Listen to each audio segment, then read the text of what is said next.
입니다. 오늘 설교 제목이 뭐예요?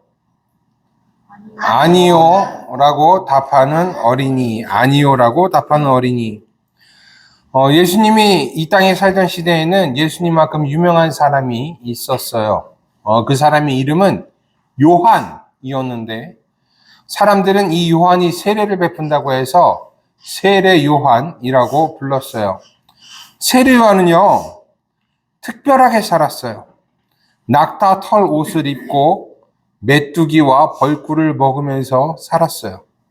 그리고 사람이 없는 광야에서 하나님의 말씀을 전했어요. 그런데 신기하게도 많은 사람들이 세례 요한의 가르침을 듣기 위해서 광야로 몰려들었어요. 그 중에는 세례 요한의 제자가 되기 위해 온 사람도 많이 있었어요. 그래서 세례 요한이 혹시 자기를 구원해줄 메시아는 아닐까? 라고 생각하는 사람들도 제자 중에는 있었답니다. 세례 요한 기분이 어떻겠어요? 우쭐하겠지요. 자신이 메시아는 아니지만 그래도 자신의 가르침을 듣는 사람들이 많았고 자신의 제자가 되려고 온 사람들이 많았기 때문이에요. 그런데 요한은요, 우쭐하지 않았어요. 오히려 자신은 메시아가 아닙니다 라고 자신을 낮추었어요. 그는 사람들한테 이렇게 말했어요. 나는 여러분에게 물로 세례를 주지만 나보다 더 능력 있는 분이 오실 터인데 나는 그의 신발끈을 풀어드릴 자격도 없습니다.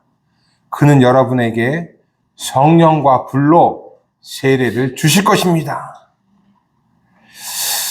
만일 세례 요한이 아무런 말도 안 했다면 어떻게 됐을까? 인기도 더 많아지고 사람들에게 존경도 더 많이 받았을 거예요. 하지만 요한은요, 아니요 라고 말했어요. 진실이 아니었기 때문이에요. 요한은 자신의 인기보다 더 중요한 것, 진실을 택한 것이었어요.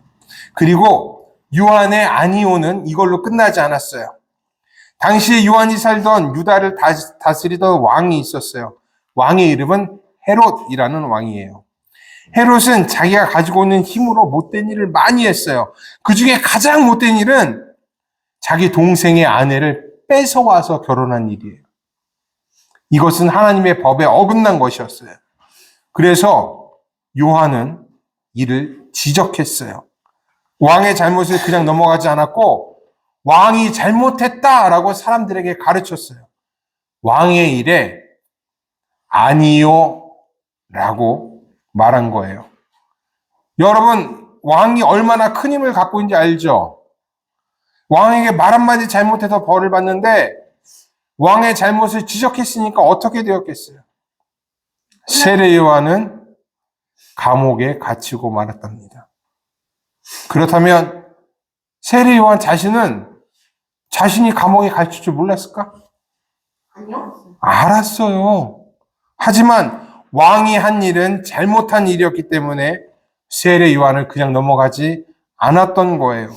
그래서 다른 사람들은 왕의 눈치를 보면서 네, 맞습니다. 네, 옳습니다. 라고 말할 때 요한은 아니요, 잘못한 일입니다. 라고 말한 거랍니다. 하나님은요, 우리 교회가 그리고 교회를 다니는 여러분들이 세례 요한과 같은 사람이 되기를 바라세요. 늘 진실을 말하고 잘못한 일에는 아니요 라고 말할 줄 아는 사람들이 되기를 바란답니다. 그런데요, 여러분, 그렇게 사는 거 쉽지가 않아요. 자신의 이익 앞에서 진실을 말하는 거, 큰 힘 앞에서 잘못을 지적하는 것은 매우 힘든 일이에요. 그리고 결과도 좋지 않을 수 있어요. 하지만 우리들은 그 어렵고 힘든 일을 해야 할 때가 있답니다. 왜냐하면 우리는 하나님의 자녀이기 때문에 그래요. 하나님이 자녀이기 때문에 하나님이 사랑하시는 진실을 말하고 잘못된 일을 그냥 넘어가지 않는 거예요. 우리 친구들 그렇게 할 수 있어요? 없어요? 목사님도 그렇게 하도록 노력할게요. 하나님께서 여러분들에게 진실함을 택할 힘을 주시기를, 잘못된 일 앞에서는 아니요 라고 말할 수 있는 용기를 주시기를 축복합니다. 오늘 설교는 여기까지.